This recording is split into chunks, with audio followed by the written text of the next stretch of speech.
Greetings, film fanatics. Filmholmes here, and welcome to another rendition of Too Many Movies.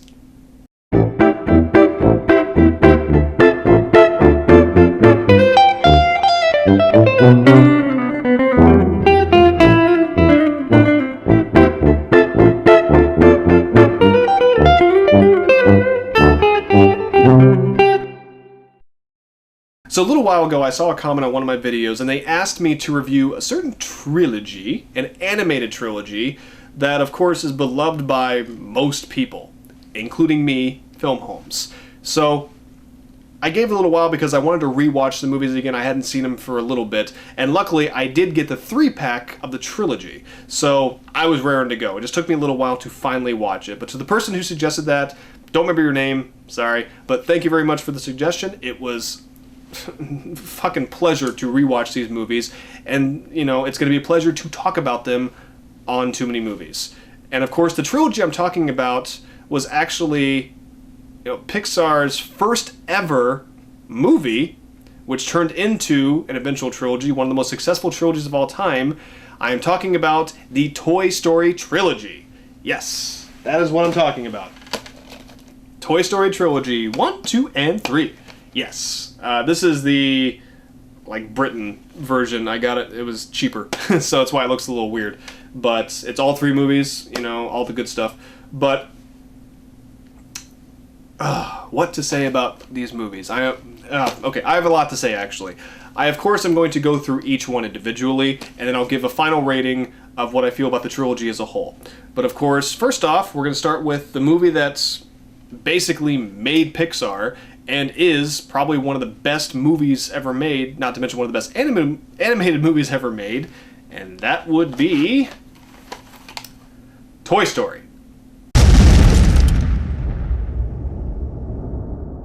Yes, Toy Story. I believe this came out in '95, so I was about 9, 10 years old when it came out, and I loved it. It was one of the greatest things I had ever seen. That's what everybody thought.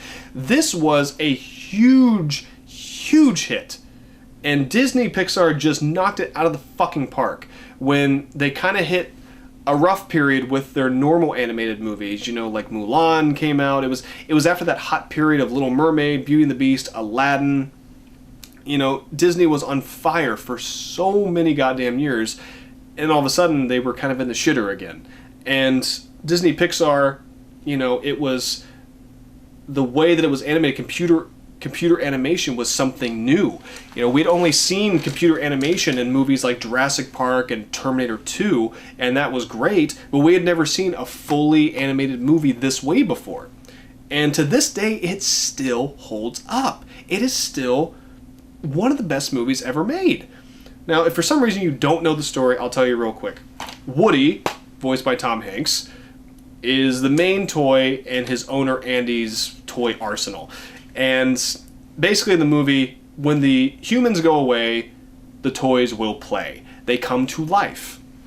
And they're basically there to keep their owner, Andy, happy. It's Andy's birthday, which means more toys. Everyone freaks out. And at the party, Andy gets a brand new toy, Buzz Lightyear, voiced by Tim Allen. And all hell breaks loose after that. And this little adventure comes about where Woody and Buzz, still perverted, now that I'm 30, I could ignore that when I was younger, but Woody, Buzz, Woody, I'm too perverted to not mention that. Anyway, they get lost and they end up in the other neighbor, Sid, who destroys toys in his place. They have to try to escape, get back to Andy and his family. When they're moving, it's shenanigans and an adventure. There's great comedy in it. There's great dramatic parts. It's wonderful for kids, but really an adult, doesn't matter how old you are, an adult can enjoy this as well. And that wasn't a rarity back then. Most Disney movies were kind of like that. But, when you saw a movie about toys coming alive, you probably didn't think it'd be good if you were an adult, if you were a parent, but it was. And that's the appeal of this, that it appeals to everybody. But that's the story, and the script is very solid. It's directed well. The voice acting all around is just perfect. Tom Hanks, Tim Allen, great in their roles. I can, everybody else, I won't even name the list, but just, the voices when you hear them, Jim Varney as Slinky the dog. He wasn't able to come back for the third one because he had passed away. But he does a great job, and the voice actor who replaced him did a wonderful job. But everybody, and just, it's so good. It's just wonderful. I'm so excited I'm almost dropping it. But, I mean, what to really say about this movie? It changed Hollywood. It changed filmmaking. It was a gamble to do something like this, and they pulled it off. It was almost like, how did you pull something like this off? Well, they did because they got about 40,000 writers to write this, including Joss Whedon. He was one of the writers on Toy Story. A little bit of trivia for you if you didn't know that, which means he is an Academy Award nominated writer because it was nominated for Academy Award. And if they would have had an animated Academy Award back then, this would have won it. So would have Toy Story 2, but Toy Story 3 finally won one, so that was good for the series. But it changed everything. It was something new, and it was something different, and it looked great. The human characters didn't look fantastic, but who gives a shit about the human character? I don't give a shit about Andy. I want to spend time with Woody and Buzz and the piggy bank and Hamlet. Hamlet? Was that his name? No. And even Bo Peep, all the RC and all the fucking characters. I remember them. Even though RC never talks, you remember his personality. It's so well done. But it changed everything. And it's just a fun adventure for kids and adults. And I'm giving it its due because it's still that good, even though I'm 30 years old. So the very first Toy Story, this may surprise you. I've been given a lot of 5 out of 5s recently, actually. I still love this. I do. But my rating for it is 4.5 out of 5. I can't really explain what keeps it from being a 5. In terms of what it did for movies and for animated movies, it is a 5 out of 5. But for me personally, as much as I really did enjoy it, there was a little something missing. As an adult now, it didn't hold up as well in certain parts. And some of the animation, it didn't hold up like a movie should. It's timeless. This is timeless, but it just was a 4.5 for me. So, again, that's still very fucking high, but that's my thoughts on the first Toy Story. There's really nothing more I can say without being redundant.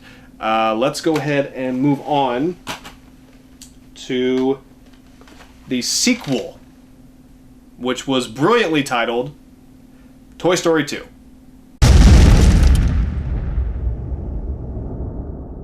Alright, Toy Story 2, the sequel to, one of the most groundbreaking movies ever made, and one of the biggest movies of the 90s, and they made a sequel.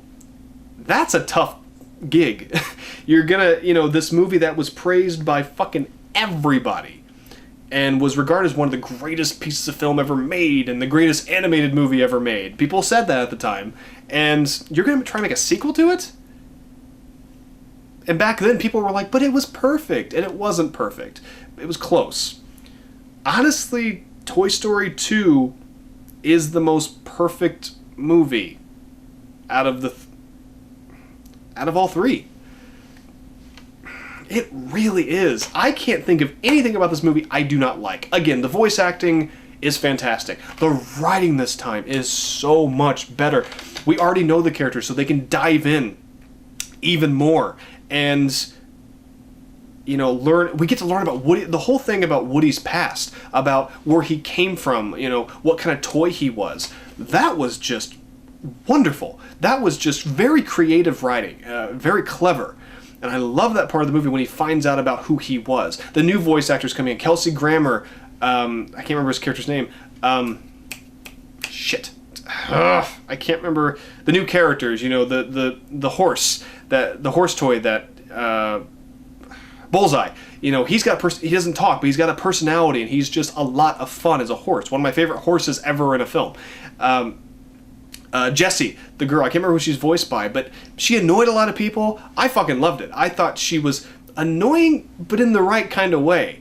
And her backstory is very sad and emotional, and that's the most emotional part of this movie.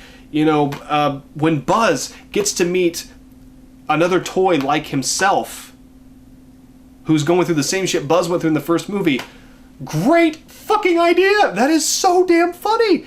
The journey, this is a much bigger journey than the first one. It's not just between the two houses and also, Pizza Planet. This goes where the toys have to sneak all across town to get to Woody, who was kidnapped by Newman from Seinfeld, Wayne Knight, who's a toy collector who steals Woody after Woody is put up in a garage sale at Andy's house by mistake by the mom. So the toys have to go and rescue him. But it brings up a lot of really great questions, like why would Woody want to go back to Andy when Andy is just going to be, he's growing up. He doesn't play with his toys as much in this one. And Woody can now go to a museum, after he's sold by the toy collector, who can be, he can be played with and looked at by loving and adoring kids for the rest of, I don't know how long a toy's life is, forever I guess, but for the rest of his life. Why would he want to go back? And Buzz has to kind of be what Woody was in the first movie. And it's a great role reversal. And it's emotional and it's hilarious. The jokes in this are great. The bad guys are great, even though they're not really bad. But they're funny. The bad guy that Buzz has, it's such funny shit and funny callbacks. And the script in this was just pitch perfect, and the animation was even better. The humans look a little bit better, but this one to me is the one that holds up the best out of all three movies. And all three movies are brilliant and wonderful, but this one is by far the best Toy Story in the whole trilogy. Yeah, this one for me is my favorite Toy Story movie, a 5 out of 5. That's what Toy Story 2 is. It really, really is. Really, really. There's not much more I can say about it. Throughout all these movies, I'm basically saying kind of the same shit, because all three are fantastic movies. And on that note, let's move on to what's for now the last movie in the Toy Story series, Toy Story 3.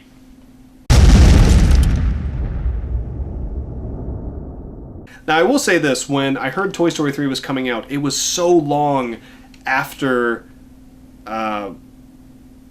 the second movie. Like, the second one came out in, I think, 99. This one came out, I believe, in, 2010. I mean, it was like a good 10, 11 year gap between 2 and 3, and that worries me when movies take that long. That's not a good sign. But you know what? Toy Story 3 was well worth the damn wait. Such a good movie. So well written. It's the darkest out of all three movies. There was a scene towards the end where I was like, are they gonna fucking kill all the toys? And no spoilers, but they're not gonna die. The ending scene, where some people may find it really cheesy and kind of dumb, after watching all three of these movies and kind of growing up with them, it hit me right at home, like right in the heart. That wouldn't happen in real life in terms of how Andy reacted to his toys, especially being a college student now, but it doesn't matter. It's a movie. Who gives a shit? Just throw that out of your head and just let the emotions in, man. Just let the emotions in. Again, the voice acting is wonderful all around. Michael Keaton, one of my favorite actors of all time. He was Ken in this, and so damn funny. One of the best parts of Toy Story 3 is Michael Keaton as Ken, and him and Barbie, the interactions was just funny. Barbie, I didn't say this, made an appearance in Toy Story 2, and she comes back in this one. And, okay, anyway, the story behind this one is basically Andy's going to college. The progression of the movies is perfect. Andy is a kid, Andy as, becoming a teenager in a way, or getting older, and now he's going to college. He's boxing up all of his toys. They're going to go in the attic. After a misunderstanding, the toys decide to just leave, and they go to a daycare center to be played with forever. The toys there trick them and put them in the toddler's room, and they're basically just beat to shit. So now they have to try to escape the nursery, and it's harder than it looks. And they want to try to get back to Andy. That's the story, you know, and the movie went everywhere I wanted another Toy Story sequel to go. It got even darker. It got even a little bit more emotional in some scenes. And the questions being raised were the questions I wanted the movie to raise. What's going to happen to all these toys that we've loved all these years once Andy grows up? It happened to all of us. We all got rid of our damn toys because we can't play with them forever unless we're weird. And if you do that, you know, do whatever you want. That's fine. Just stay away from any of my future kids. But, you know, it brought up good questions. And that's what Toy Story 3 did. And the ending, even though it's cheesy as hell, I love it. And it was the perfect way for the Toy Story 3 franchise to end. We know now that's not going to be the full ending of it, but I'll get to that after this. But Toy Story 3 was a surprise. I didn't expect it to be this good. I knew it'd be good, really good. I didn't know it'd be this good. And kind of like with the first one, I love Toy Story 3. Everything about it, but it's still, there's just a little bit something missing. And I rate it a 4.5 out of 5. As much as I adore this film, like the first one, I cannot give it a 5. Toy Story 2 is still, to me, the perfect Toy Story movie. They're never going to top that from beginning to end. 1 and 3 are 4.5 out of 5s. About as close to being perfect as you can get. And I can't even explain why I can't give it a 5. It's just a little something is missing for me. But regardless, this was a beautiful way to end the At the Moment trilogy. But it's not going to be a trilogy anymore, is it? And the reason why I bring that up is because in development is Toy Story 4. They are going to make it. I think it's already been written. Hell, they're probably already making it as I'm doing this video. And that's fine. If they really feel like they have a story to tell, I'm excited to see it. I'm okay with them continuing the series as long as they don't fuck it up. Because as a trilogy, this is as perfect of a trilogy as you can get. It really is. It's like the Kung Fu Panda trilogy from DreamWorks for me. I love Kung Fu Panda more than Toy Story, but Toy Story is a very close second, and both trilogies are so good. And as a trilogy, I'll go ahead and say, Toy Story the trilogy, I rate 5 out of 5.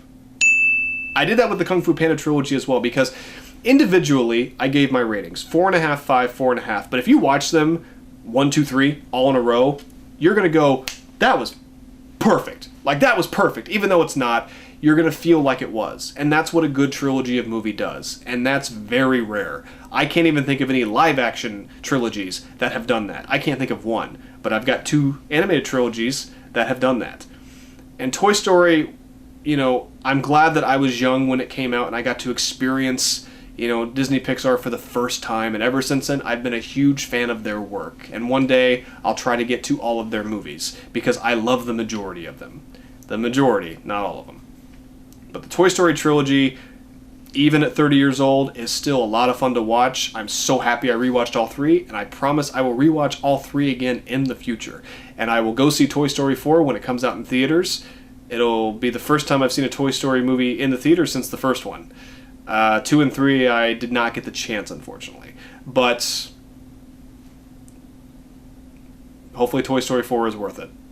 Because I know this trilogy definitely is. If you for some reason haven't watched these, please do. Please. So, I'm Filmholmes. This was Too Many Movies. Thank you very much for watching. I got more shit to watch, and I will see you in the next video. Take care.